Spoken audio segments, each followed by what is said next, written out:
আসসালামু আলাইকুম ভিউয়ার্স। আমরা আমাদের স্কুলের ছাদ বাগানে এসেছি। আজকে আমরা একটা গাছ লাগিয়েছি 12 মাসে আম গাছ। এটার মধ্যে অলরেডি মুকুল এসেছে। আর আমাকে এই ক্ষেত্রে সাহায্য করেছে তারা এই 5 জন। আচ্ছা, একটা মজার বিষয় হচ্ছে এখানে সবার হাতে আর্জেন্টিনার বেচ লাগানো, শুধু ইয়াসিনকে বাদ দিয়ে, কারণ ইয়াসিন ব্রাজিলের সাপোর্ট করে, সেজন্য সে পায় নাই। আমরা আশা করি ইয়াসিনও ব্রাজিলের একটা কিনে ফেলবে, আহ, একটা বেস্ট লাইট কিনে ফেলবে। আর আমাদের সবাইকে গিফট করেছে হচ্ছে ইয়াসিনকে এই জন্য অসংখ্য ধন্যবাদ। ঠিক আছে।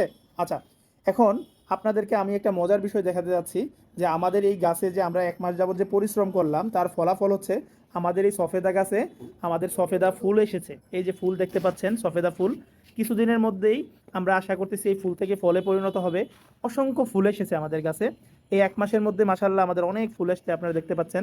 ইনশাল্লাহ আমরা কয়েকদিনের মধ্যে ইনশাল্লাহ আশা করি আমাদের ফল আসবে, তখন আমাদের এই গাছটা একদম পরিপূর্ণ হবে, কি সুন্দর লাগবে তখন।